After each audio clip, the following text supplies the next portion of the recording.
ఇక్కడ నుంచి బటన్ నొక్కుతాను. ఈ బటన్ నొక్కిన వెంటనే కేవలం 2-3 గంటల్లోనే మీరిచ్చిన బ్యాంక్ డీటెయిల్స్, మీరిచ్చిన అకౌంట్ నెంబర్లోకి 13,500 రూపాయలకు మార్చి తీసుకొచ్చే కార్యక్రమానికి శ్రీకారం చుడతా ఉన్నామని సగర్వంగా ఈ వేదిక మీద నుంచి చెప్తా ఉన్నా.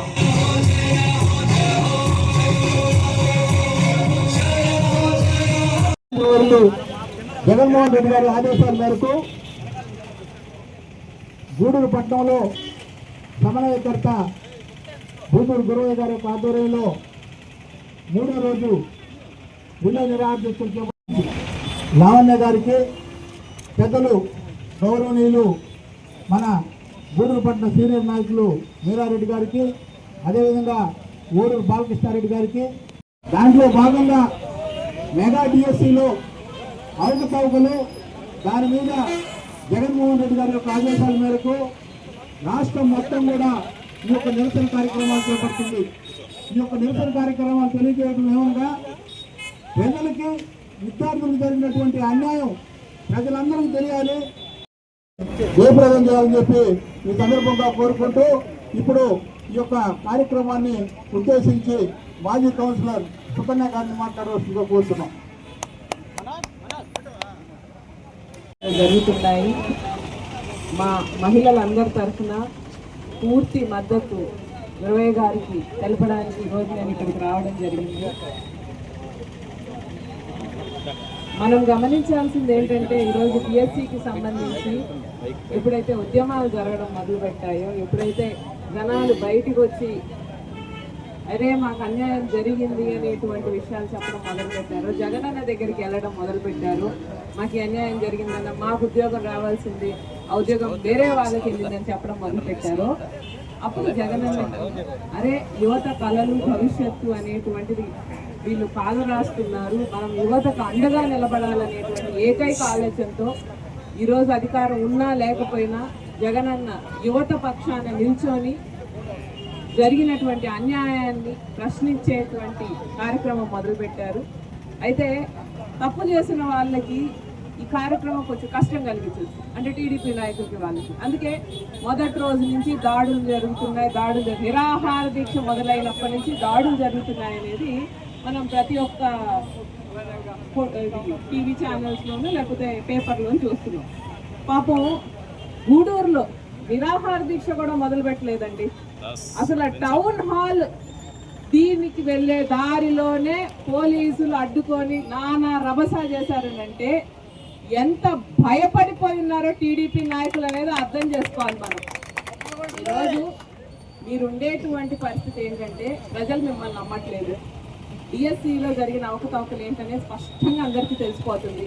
ప్రజలు అనేటువంటి వ్యక్తి వాళ్ళు మిమ్మల్ని అసహించుకుంటున్నారు ఈరోజు. అందుకే ఇంత భారీ స్థాయిలో ప్రతి దగ్గర క్షేత్ర స్థాయిలో ఇటువంటి నిరాహార దీక్షలు జరుగుతున్నాయనంటే వైఎస్ఆర్సీపీ అండలో ప్రతి యువత మీకు వ్యతిరేకంగా ఈ నిరసన జరుపుతున్నారనేది గుర్తుపెట్టుకోండి.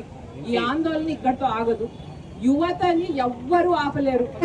ప్రధానమంత్రికి సంబంధించినటువంటి క్యాబినెట్ లో ఉన్నటువంటి మంత్రినే రిజైన్ చేయించగలిగేటువంటి శక్తి మన యువతకు ఉందనేది ఖచ్చితంగా ఈరోజు చంద్రబాబు నాయుడు గారు కానీ లోకేష్ గారిని గమనించాలి. ఎందుకంటే ధర్మేంద్ర ప్రధానే యువత ముందు ఓకే సరెండర్ అనగానే లోకేష్ పెద్ద మనిషి ఏం కాదు. కాబట్టి ఈరోజు బిఎస్సిలో మీరు చేసినటువంటి అవకతవకలు అయితే ఏమి, నిరుద్యోగులకు మీరు చేసినటువంటి అన్యాయం అయితే ఏమి, ఫీజు రియంబర్స్మెంట్ ఇవ్వకుండా పాపం పిల్లల్ని మీరు పెడుతున్నటువంటి కష్టాలేంటి, వీటికి అన్నిటికీ కూడా మీరు సమాధానం చెప్పాలి ఖచ్చితంగా. డిఎస్సి జరిగిన వెంటనే అసలు వెంటనే లోకేష్ రాజీనామా చేయాల్సింది. ఎందుకంటే పిల్లల భవిష్యత్తు తమాషా విషయం కాదు. ఖచ్చితంగా పిల్లల భవిష్యత్తుని ఇంత నిర్లక్ష్యంగా మీకు ఏదో స్వలాభం కలగడానికి మీ వాళ్ళని పైకి తెచ్చుకోవడానికి వాడుకున్నారు అని అంటే పిల్లల కళల్ని, ఆ మనిషి ఆ పొజిషన్లో ఉండేందుకు అర్హత లేని మనిషి. సో వెంటనే విద్యాశాఖ మంత్రి లోకేష్ రాజీనామా చేసి అటే సిబిఐ ఇన్వెస్టిగేషన్ జరిగి మిగిలిన ఎవరెవరైతే ఈ తప్పులు చేశారో వాళ్ళందరికీ కూడా శిక్ష పడాలి అని మేము కోరుకుంటున్నాము. ఇది మా డిమాండ్. దానికి ఈరోజు ఈ నిరసన అనేదే కాదు, ఇంతకు దీనికి మించి కూడా ఆందోళన చేపడతామనేది గుర్తుపెట్టుకోండి. రేపు 10వ తేదీ ర్యాలీ చేస్తాము. మా నిరసనని పూర్తి స్థాయిలో తెలుపుతాము. వీటిలన్నిటికీ మించి కూడా ఈరోజు కూటమి ప్రభుత్వం గుర్తుపెట్టుకోవాల్సింది, మీకు టైం దగ్గర పడింది.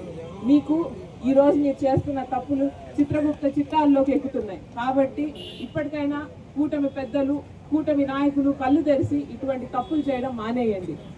దాదాపు మేబీ ఎవరికైనా కానీ గవర్నమెంట్ వచ్చింది అని అంటే ఒక 5 ఏళ్ల తర్వాత ఎంతో కొంత గవర్నమెంట్ అంటే ఎవరో ఒకరికి ఇష్టపడకుండా ఉండొచ్చు, లేకపోతే ఇంకో కష్టాలు రావచ్చు. కానీ టీడీపీ గవర్నమెంట్కు ఉండేటువంటి లేకపోతే కూటమి నాయకత్వంలో వచ్చినటువంటి ఒక కొత్త నినాదం ఏంటంటే, అమ్మ గెలిచిన సంవత్సరంలో మళ్ళీ ఎలక్షన్స్ పెట్టుంటే ఖచ్చితంగా మళ్ళీ జగన్ అన్న వచ్చేసి ఉండేవాళ్ళు ముఖ్యమంత్రిగా అని చెప్పి ప్రతి ఒక్కళ్ళు చెప్తున్నారు.